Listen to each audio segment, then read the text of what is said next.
ويرسلون يرحمون في طعام وحرم صيام إذا تحرموا على النار أسلموا وثابكم الله واسمعوا وجانكم الله وأتيموا رحمكم الله.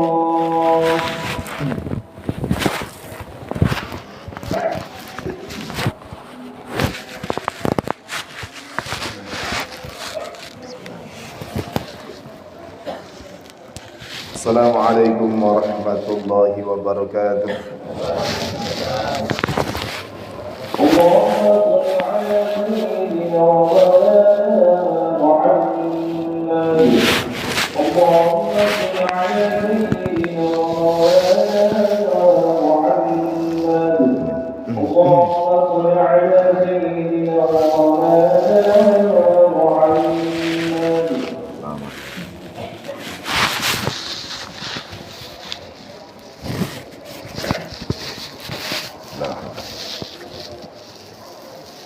Allahu Akbar, Allahu Akbar, Allahu Akbar. Allahu Akbar, Allahu Akbar, Allahu Akbar. Allahu Akbar, Allahu Akbar, Allahu Akbar. Allahu Akbar kabira walhamdulillahi katsira wa subhanallahi bukratan wa asila. La ilaha illallah wahdahu صدق وعده ونصر عبده وأعز جنده وهزم الأحزاب وحده. لا إله إلا الله والله أكبر. الله أكبر ولله الحمد. الحمد لله الذي خلق الزمان وفضل بعضه على بعض فخص بعض الشهور والأيام والليالي بمزايا وفضائل يعظم فيها الأجر والحسنات. أشهد أن لا إله إلا الله وحده لا شريك له وأشهد أن سيدنا ومولانا محمدا عبده ورسوله الداعي بقوله وفعله إلى الرشاد. اللهم صل وسلم وبارك على عبدك ورسولك محمد وعلى آله وأصحابه هداة الأنام في أنحاء البلاد. أما بعد فيا أيها الناس اتقوا الله تعالى بفعل الطاعات واجتناب المنهيات. فقد قال الله تعالى في كتابه الكريم: أعوذ بالله من الشيطان الرجيم. بسم الله الرحمن الرحيم. إنا أعطيناك الكوثر فصل لربك وانحر إن شانئك هو الأبتر. Ma'asyiral muslimin wal muslimat, jamaah salat Idul Adha rahimakumullah. Pada kesempatan yang penuh khidmat ini, di majelis yang insyaallah penuh dengan limpahan barokah ini, marilah kita senantiasa meningkatkan kualitas ketakwaan kita kepada Allah Subhanahu wa taala. Marilah kita laksanakan segala perintah-perintah Allah, kita jauhi segala larangan-larangannya. Mudah-mudahan kita semua tergolong al-muttaqin, yaitu seorang hamba yang insyaallah senantiasa mendapatkan rahmat serta ridha dari Allah Subhanahu wa taala. Kaum muslimin wal muslimat jamaah salat Idul Adha rahimakumullah. Hari raya kurban atau biasa kita sebut Idul Adha yang kita peringati tiap tahun tak bisa terlepas dari kisah Nabi Ibrahim, sebagaimana terekam dalam surat As-Saffat ayat 99 sampai 111. Meskipun praktek kurban sebenarnya sudah dilaksanakan putra Nabi Adam, yakni Qabil dan Habil, diceritakan bahwa kurban yang diterima adalah kurban Habil, bukan kurbannya Qabil. Itu pun bukan daging atau darah yang Allah terima, namun ketulusan hati dan ketakwaan dari sang pemberi kurban. Allah Subhanahu wa taala berfirman, la yanalallaha luhumuha wala dima'uha walakin yanaluhu taqwa minkum. Daging-daging hewan kurban dan darahnya itu sekali-kali tidak dapat mencapai keridhaan Allah, tetapi ketakwaan dari kamulah yang dapat mencapainya. Kendati sejarah kurban sudah berlangsung sejak generasi pertama umat manusia, namun syariat ibadah kurban dimulai dari cerita perintah Allah kepada Nabi Ibrahim untuk menyembelih anak kesayangannya Ismail alaihi salam, seorang anak yang ia idam-idamkan bertahun-tahun kelahirannya karena istrinya sekian lama mandul. Dalam surat As-Saffat dijelaskan bahawa semula Nabi Ibrahim berdoa kepada Allah Subhanahu wa taala, Rabbi habli minas salihin, ya Tuhanku, anugerahkanlah kepadaku seorang anak yang termasuk orang-orang yang soleh. Allah lalu memberi kabar gembira dengan anugerah kelahiran seorang anak yang amat cerdas dan sabar, yang digambarkan di Al-Quran dengan ghulamun halim. Hanya saja ketika anak itu menginjak dewasa, Nabi Ibrahim diuji dengan sebuah mimpi. Ia berkata kepada anaknya, wahai anakku, dalam tidur aku bermimpi berupa wahyu dari Allah yang meminta aku untuk menyembelihmu. Bagaimana pendapat kamu? Anak yang soleh itu menjawab, wahai ayahku, laksanakanlah perintah Tuhanmu. InsyaAllah kamu akan dapati aku termasuk orang-orang yang sehat, yang sabar. Tatkala sang bapak dan anak pasrah kepada ketentuan Allah, Ibrahim pun membawa anaknya ke suatu tumpukan pasir. Lalu Ibrahim membaringkan Ismail dengan posisi pelipis di atas tanah dan siap untuk disembelih. Hadirin rahimakumullah, atas kehendak Allah, drama penyembelihan anak manusia itu batal dilaksanakan. Allah berfirman dalam ayat yang berbunyi, inna hadza lawal bala'ul mubin wa fadaynahu bidzibhin 'adzim wa tarakna 'alaihi fil akhirin salamun 'ala Ibrahim kadzalika najzil muhsinin innahu min 'ibadinal mu'minin. Sesungguhnya ini benar-benar suatu ujian yang nyata, dan kami tebus anak itu dengan seekor sembelihan yang besar.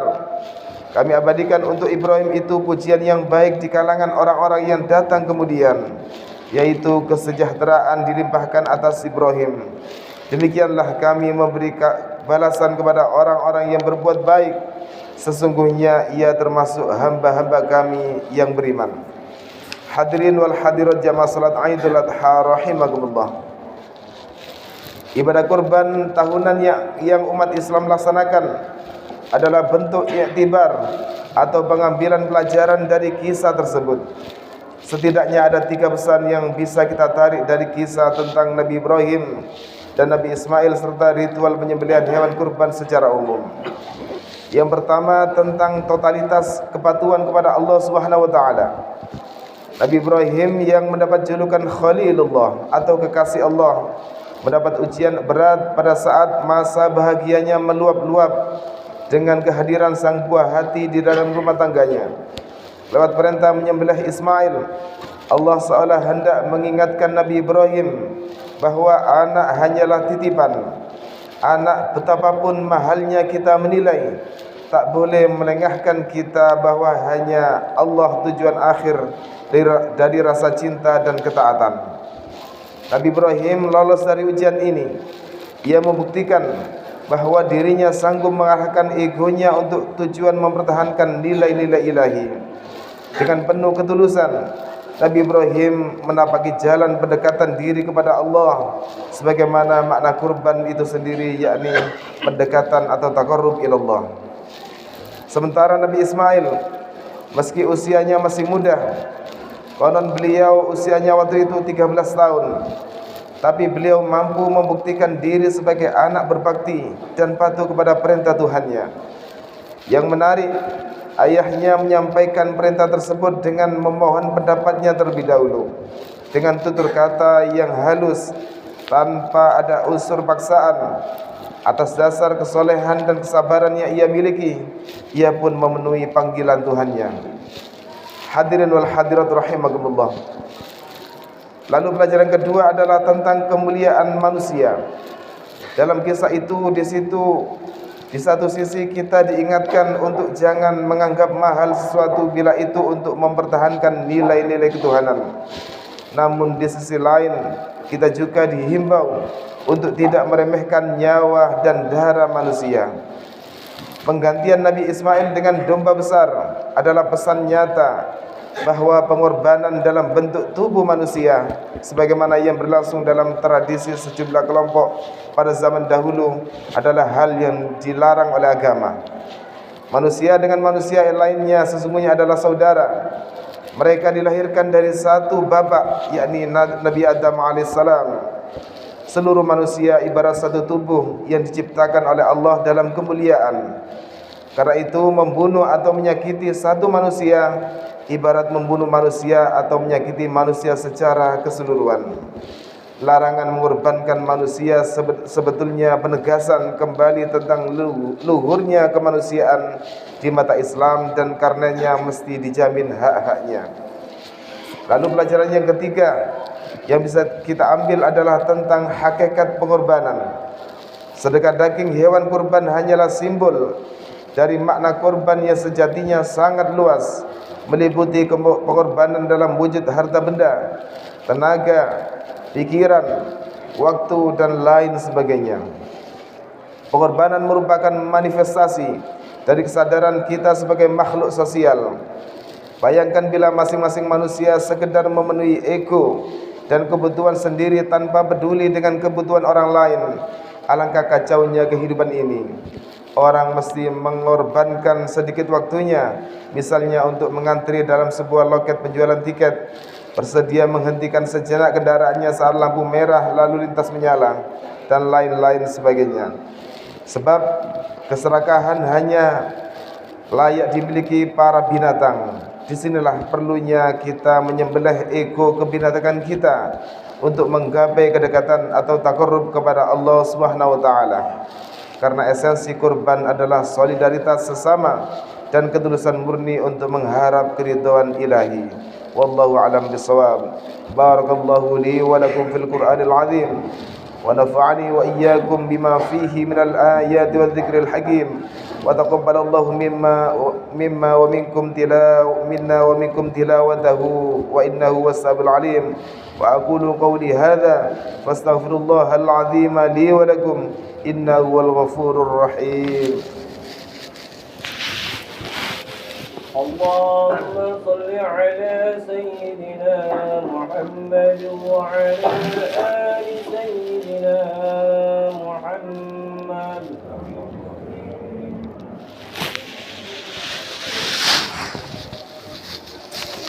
Allahu akbar, Allahu akbar, Allahu akbar. Allahu akbar, Allahu akbar, Allahu akbar, Allahu akbar.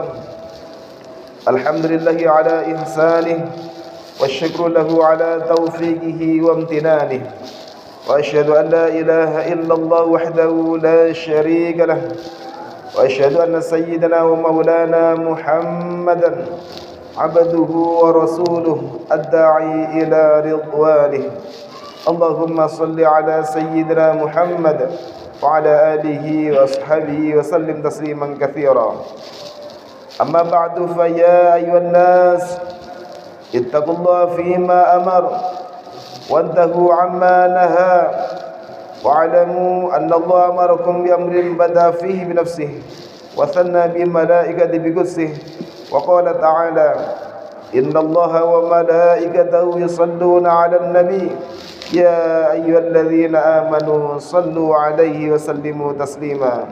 Allahumma salli ala sayyidina Muhammad sallallahu alaihi wasallam wa ala ali sayyidina Muhammad wa ala anbiya'ika wa rusulika wa malaikatil muqarrabin warḍa Allahumma 'anil khulafa'ir rasyidin Abi Bakr wa Umar wa Utsman wa Ali wa an baqiyatis sahabah والتابعين وتابع التابعين لهم بإحسان إلى يوم الدين وارض عنا معهم برحمتك يا أرحم الراحمين. اللهم اغفر للمؤمنين والمؤمنات والمسلمين والمسلمات الأحياء منهم والأموات. اللهم أعز الإسلام والمسلمين وأذل الشرك والمشركين وانصر عبادك الموحدية وانصر من نصر الدين واخذل من خذل المسلمين ودمر أعداء الدين وعلي كلماتك إلى يوم الدين. اللهم دفع عنا البلاء والوباء من الفيروس كورونا والزلازل والمحن وسوء الفتنة والمحن ما ظهر منها وما بطن عن بلدنا إندونيسيا خاصة وسائر البلدان المسلمين عامة يا رب العالمين. ربنا آتنا في الدنيا حسنة وفي الآخرة حسنة وقنا عذاب النار. عباد الله إن الله يأمرنا بالعدل والإحسان وإيتاء ذي القربى وينهى عن الفحشاء والمنكر والبغي يعظكم لعلكم تذكرون. فاذكروا الله العظيم يذكركم واشكروه على نعمه يزدكم ولذكر الله أكبر. اللهم صل على محمد يا رب صل عليه وسلم. اللهم صل على محمد يا رب صل عليه وسلم. اللهم صل على محمد يا رب صل عليه وسلم. اللهم صل على محمد يا رب صل عليه وسلم. اللهم صل على محمد يا رب صل عليه وسلم. Ya